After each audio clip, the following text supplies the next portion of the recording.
ராவோ பகதூர் இந்த படத்தோட கதை என்னன்னு பார்த்தோம்னா, பிறக்கிற குழந்தை கருப்பா வெள்ளையா அதை வச்சு அவங்களோட பரம்பரையை முடிவு பண்ணக்கூடாது அப்படிங்கிற லைன்ல இந்த படம் ரொம்ப அருமையா பண்ணியிருக்காங்க. ராவோ பகதூர் இந்த படத்தோட ஃபர்ஸ்ட் ஹாஃப் எப்படி இருக்கு அப்படின்னு பார்த்தோம்னா, இது ஒரு ஹிஸ்டாரிக்கல் எடுக்கப்பட்ட படம் மாதிரி பண்ணியிருக்காங்க. படம் ஃபுல்லாவே இந்த படத்தோட ஹீரோ அவரோட ஆக்டிங் தான் இந்த படத்தை தாங்கி பிடிச்சி நிற்க வைக்கிது. அந்த ஹீரோவோட அரண்மனை வீட்டில் அவரோட முன்னோர்கள் எல்லாரோட ஃபோட்டோவும் இருக்கு. இவர் ஆரம்பத்துல இருந்தே ஒரு பைத்தியம் மெண்டல் மாதிரி ஒரே ரூம்குள்ள என்னென்னமோ சொல்லிட்டு புலம்பிட்டு வராரு. அது எல்லாத்தையுமே அவர் கூடயே இருக்கிற அவரோட நண்பர் ஆச்சாரி, அவர் ஒரு டாக்டர். அவர் தான் அப்பப்போ இவரை ட்ரீட்மெண்ட் கொடுத்து சரி பண்றாரு. ஒரு டைம்ல அந்த ஆச்சாரிட்ட தன்னோட நண்பர்கிட்ட ஹீரோ எக்ஸ்பிளைன் பண்றாரு, இந்த விஷயம் அப்படி கிடையாது, இந்த விஷயம் இப்படி இருக்கு அப்படின்னு சொல்லி அதுதான் படத்தோட கதை. இதை பிலீவ் பண்ண வைக்கிறாரு, நம்ப வைக்கிறாரு. அதுதான் படத்தோட இன்டர்வல் காட்சியா அமையுது. இப்ப செகண்ட் ஹாஃப் எப்படி இருக்குன்னு பார்த்தோம்னா, செகண்ட் ஹாஃப்ல தாங்க படமே கதை ஸ்டார்ட் ஆகுது. பிளாஷ்பேக் சீன்ஸ் வருது. அவருக்கு தண்ணி அப்படின்னாலே ஆகாது, ரொம்ப பயப்படுவாரு இந்த படத்தோட ஹீரோ. அவர் ஒரு லவ் ப்ரொபோசல் வைக்கிறாரு. ஆனா அந்த பொண்ணு வேணாம், நான் ஏற்கனவே இன்னொருத்தரை லவ் பண்றேன் அப்படின்னு சொல்லிட்டு போயிடுறாங்க. அதுக்கடுத்து ரொம்ப காலம் கழிச்சு மறுபடியும் அந்த ஹீரோ அவங்கள பார்த்து தன்னோட நண்பரை அனுப்பி பேச வைக்கிறாரு. ஹீரோவோட அப்பா இறந்ததுல இருந்து இவன் ஒரு மென்டலியா பிசிக்கலா நார்மலா இல்லை, உங்களை கல்யாணம் பண்ணா கொஞ்சம் சரியா இருப்பான் அப்படின்னு சொல்லி அந்த ஹீரோயின்கிட்ட சொல்லி பேசி புரிய வைக்கிறாங்க. அந்த ஹீரோயினும் சரின்னு சொல்லிட்டு இவங்களை கல்யாணம் பண்ணிட்டு வந்துடுறாங்க. அவங்களுக்கு முதலா ஒரு குழந்தை பிறக்குது. அந்த குழந்தை வெள்ளையா கலரா இருக்கு. என்னன்னா ஹீரோயினும் வெள்ளை, ஹீரோவும் வெள்ளை. அவங்க நல்லா வாழ்ந்துட்டு வர்றாங்க. அப்போ அவங்களுக்கு ரெண்டாவதா ஒரு குழந்தை கருப்பா பிறந்துடுது. அதை பார்த்துட்டு அந்த ஊர் மக்கள் எல்லாருமே கிண்டல் பண்ணி சிரிக்கிறாங்க. ஹீரோ என்ன பண்றாரு, அந்த குழந்தைய தொடவே மாட்டேங்கிறாரு. இது என்னோட புள்ள இல்ல, நீ தப்பு பண்ணிட்ட அப்படின்னு அவங்க ஒய்ஃபை டெய்லி சந்தேகப்பட்டு அடிக்கிறாரு. ஹீரோ தன்னோட குழந்தை வெள்ளையா பிறந்த குழந்தை, அவருக்கு மட்டுமே இவர் முக்கியத்துவம் கொடுத்து நிறைய பொருள்லாம் வாங்கி கொடுத்து அவருக்கு என்னென்ன தேவையோ எல்லாமே பண்றாரு. ஆனா ரெண்டாவது பிறந்த கருப்பு குழந்தைக்கு எதுவும் பண்றதில்லை. இதெல்லாம் பார்த்துக்கிட்டு இருந்த அந்த கருப்பு குழந்தை ஒரு தடவை என்ன பண்ணுதுன்னா, தண்ணியில குதிச்சு அவங்க சூசைட் பண்ணிடுறாங்க. என்னதான் இருந்தாலும் அப்பா இல்லையா ஹீரோ, அதை பார்த்துட்டு இவரும் என்னென்னமோ முயற்சி பண்றாரு. ஆனா காப்பாற்ற முடியல. அந்த குழந்தை இறந்தே போயிடுது.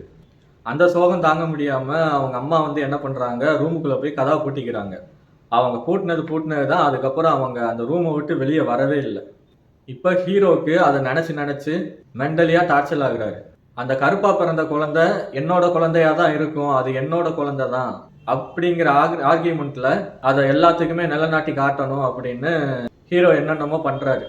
அப்போ ஒரு விஷயம், குழந்தைய புதைக்கப்பட்ட இடத்துல போய் அந்த குழந்தையோட எலும்பு பல்லு அப்படின்னு ஒரு 3 இதை கொண்டு டிஎன்ஏ டெஸ்ட் பண்ணா தெரிஞ்சிடும் அப்படின்னு அதை மட்டும் எடுத்துட்டு இவர் ரூமுக்கு வர்றாரு. அப்போதான் அவர் நண்பர் ஆச்சாரி டாக்டர் ஆச்சுல, அவர்கிட்ட கொடுத்து இதை டெஸ்ட் பண்ணு, இது என்னோட குழந்தை தான், டிஎன்ஏ டெஸ்ட் பண்ணு அப்படின்னு சொல்லி சொல்றாரு. டாக்டர் இது போலீஸ் கேஸுன்னு நிறைய ரூல்ஸ் அண்ட் ஃபார்மாலிட்டிஸ் இருக்கு, இது நான் பண்ண மாட்டேன் அப்படின்னு சொல்லிடுறாரு.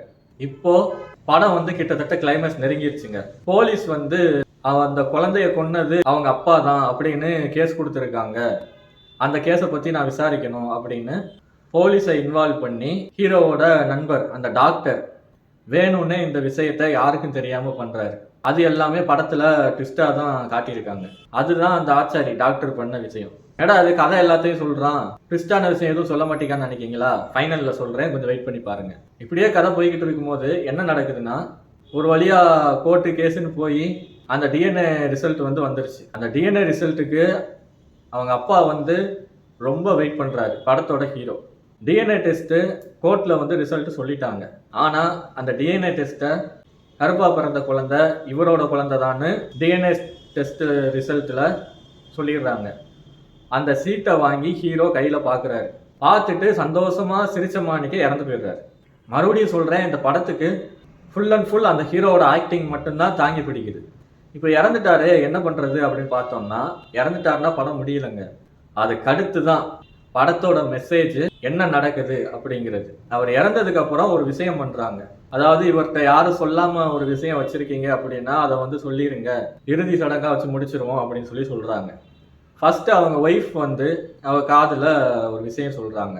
இப்ப என்ன ஹீரோயின் இதைத்தானே சொல்ல போறாங்க அப்படின்னு நம்ம எல்லாரும் எதிர்பார்த்துக்கிட்டு இருக்கோம். ஆனா அவங்க வேற ஒண்ணு சொல்றாங்க. அதை நீங்க கண்டிப்பா படம் பார்க்கும்போது பாருங்க. சரி, அடுத்து யார் வர்றான்னு பார்த்தா நம்ம டாக்டர். அவர் தான் இந்த சேட்டைகள்லாம் செஞ்சிருப்பாரோ அப்படின்னு நினைச்சோம்னா, அவர் ரொம்ப நல்ல டாக்டர், அவருக்கு ஒரு நல்ல நண்பர். அவர் எந்த ஒரு தப்பும் பண்ணல.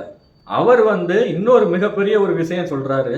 அதை கேட்கும் போது அவ்வளவுதாங்க, படத்தையே தலைகீழா மாத்தி போட்டு அப்பதான் நம்மளுக்கு கதையே என்னன்னு புரிய வருது. படம் ஃபுல்லா என்ஜாய்மெண்டா இருக்கு. கண்டிப்பா இந்த படத்தை பார்த்தோம்னா 2-3 தடவை திரும்ப பார்ப்போம். அந்த அளவுக்கு இந்த படத்தோட மேக்கிங்கும் விஷுவல்ஸும் அமைஞ்சிருக்கு. ஃபர்ஸ்ட் ஹாஃப் கொஞ்சம் பொறுமையா தான் பார்க்கணும். செகண்ட் ஹாஃப்ல தான் கதையே ஆரம்பிக்குது. சூப்பரா பிரம்மாண்டமா பண்ணியிருக்காங்க அப்படிங்கிறது என்னோட கருத்து. எல்லாருக்கும் மனசுல உறுத்திக்கிட்டு இருந்த ஒரு விஷயத்த இப்படி சொல்லியிருக்காங்களே அப்படின்னு புதுசா ஒரு விஷயம் சொல்லியிருக்காங்க. ஜாதி மதம் பார்க்குறவங்களோட ஆணவத்தை குறைக்கிற மாதிரி இந்த படத்தோட மெசேஜ் இருக்கு அப்படின்னு நான் நினைக்கிறேன். கண்டிப்பா இந்த படத்தை ஒரு தடவை பார்த்துருங்க. மிஸ் பண்ணிடாதீங்க. ராவோ பகதூர் அருமையான சூப்பரான என்டர்டைன்மெண்ட், நல்ல மெசேஜ் இருக்கிற மூவி. இதோட நான் அடுத்த விமர்சனத்துல உங்களை சந்திக்கிறேன். நன்றி, வணக்கம்.